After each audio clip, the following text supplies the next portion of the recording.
Bienvenidos al Templo de Karnak, el templo más grande de Egipto. 2000 años de construcción. Acompáñenme. Hoy iniciamos una nueva aventura en Egipto. Visitaremos Karnak, el complejo de templos más grande del mundo. Allí veremos piedras que hablan y nos cuentan su historia. Es un viaje en busca de respuestas. Acompáñanos.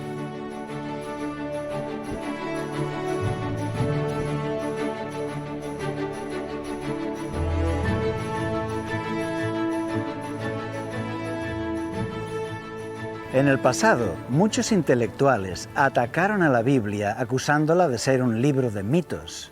Decían que las historias que cuenta la Biblia son relatos imaginarios, inventados por la mente religiosa.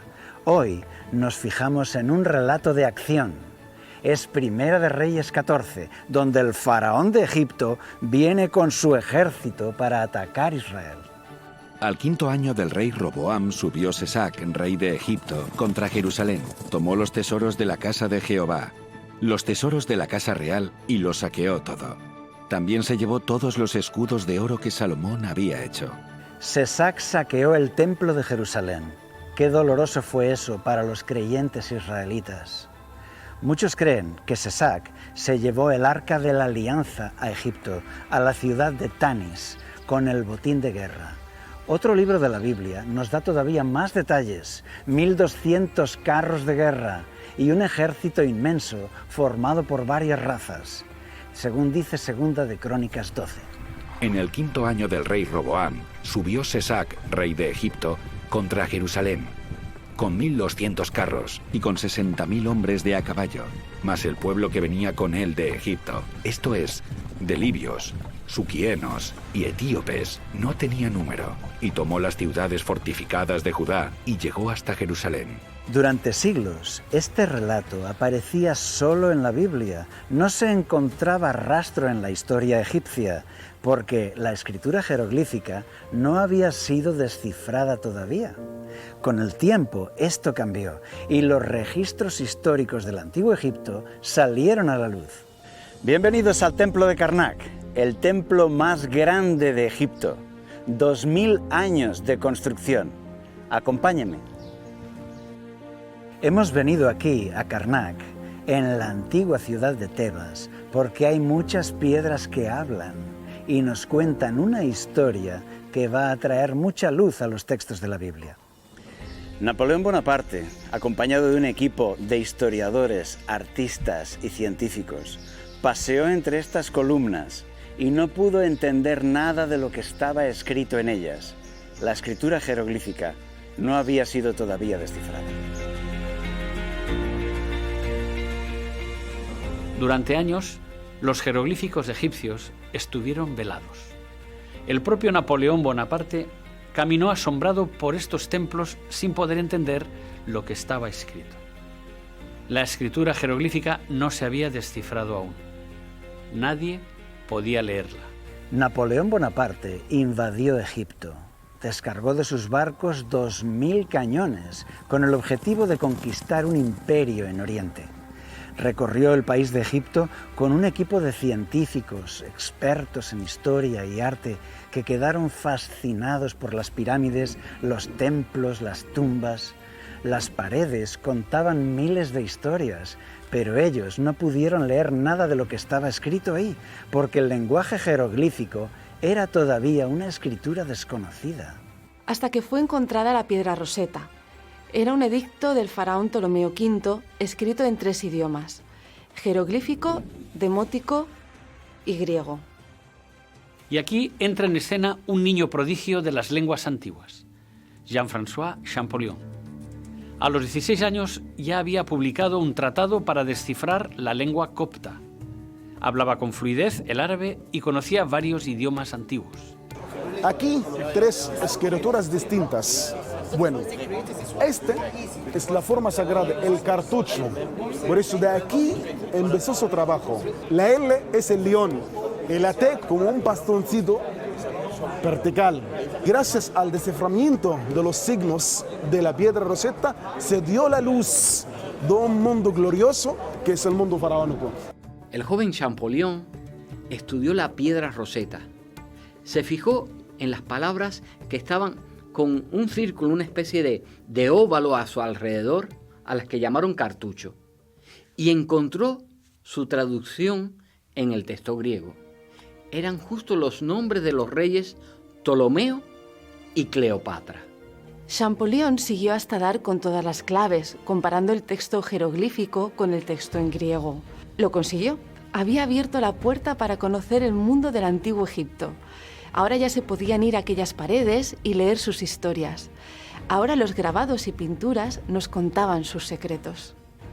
Y aquí, en el templo de Karnak, en el pórtico Bubástida, en el muro exterior oriental, en una pared tostada por el sol de los siglos, vemos un relieve triunfal. Es la descripción de la campaña militar del faraón Sheshonq o Sesac. Sus victorias en las tierras de Canaán, tal como se cuentan en la Biblia.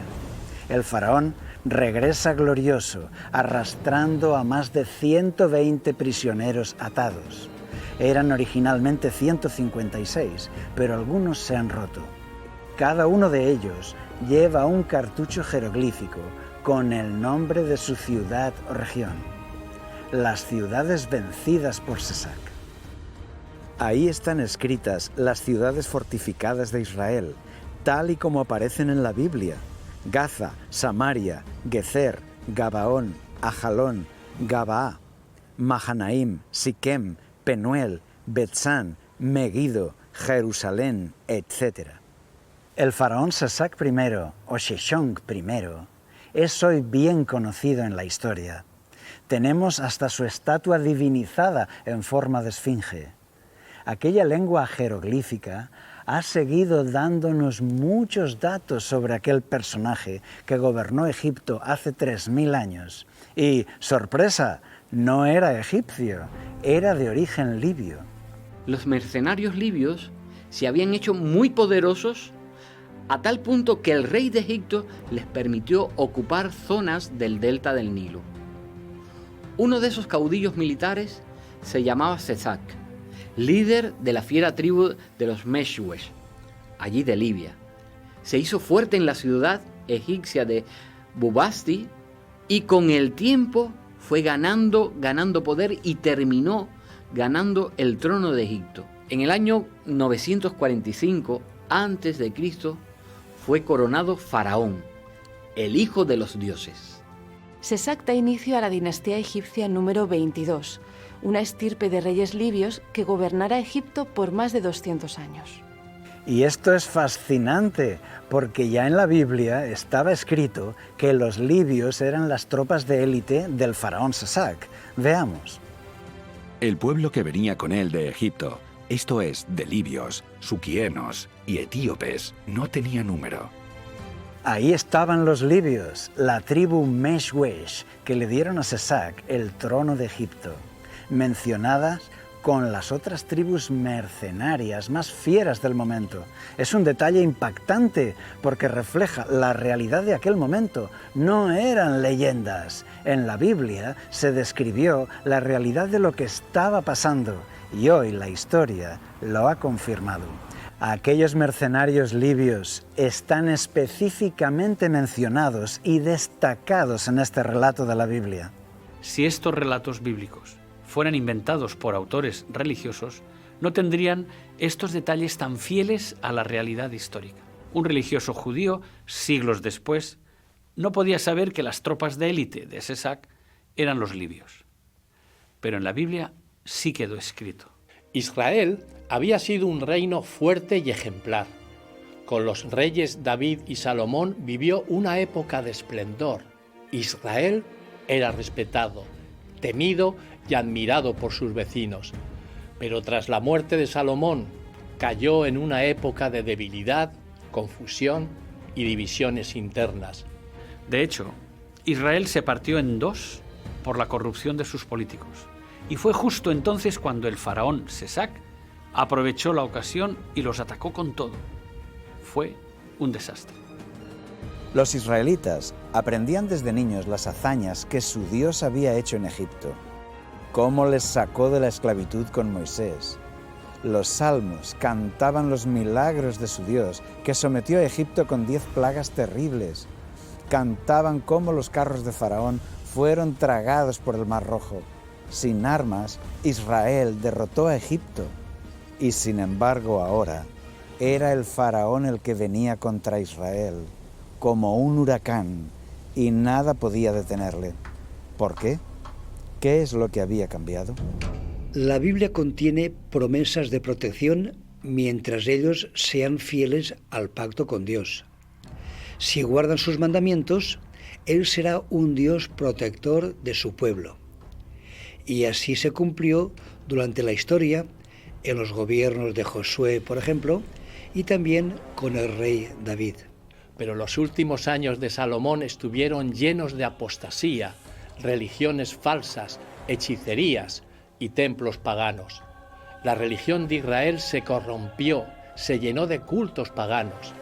Los políticos se hicieron egoístas y soberbios. Parecía que ahora lo hacían todo al revés de lo que habían pactado con Dios. La Biblia explica que Dios no podía aceptar aquello. Así que les retiró su protección y vino la crisis. Esto es una lección para nuestra vida personal. Si tú estás en paz con Dios, puedes confiar en su protección. Si tu corazón es fiel a Dios, tú puedes confiar en sus promesas. En el siglo XIX, muchos intelectuales atacaban a la Biblia considerándola un libro lleno de mitos imaginarios. Cuando Champollion descifró la escritura jeroglífica, pudimos acceder a todos aquellos escritos antiguos. Ahora, las piedras hablan. En el muro este del templo de Karnak podemos leer aquella historia que confirma el relato bíblico al 100%, aun en detalles sorprendentes. Gracias a los conocimientos actuales, hoy podemos tener la certeza. Tú puedes confiar en la Biblia. Ella tiene un mensaje que puede cambiar tu vida. Por eso, investiga, descubre y verás que la Biblia sorprende.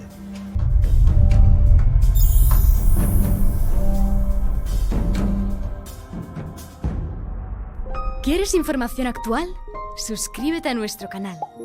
Para mayor difusión gratuita, danos un like y dale a la campanita.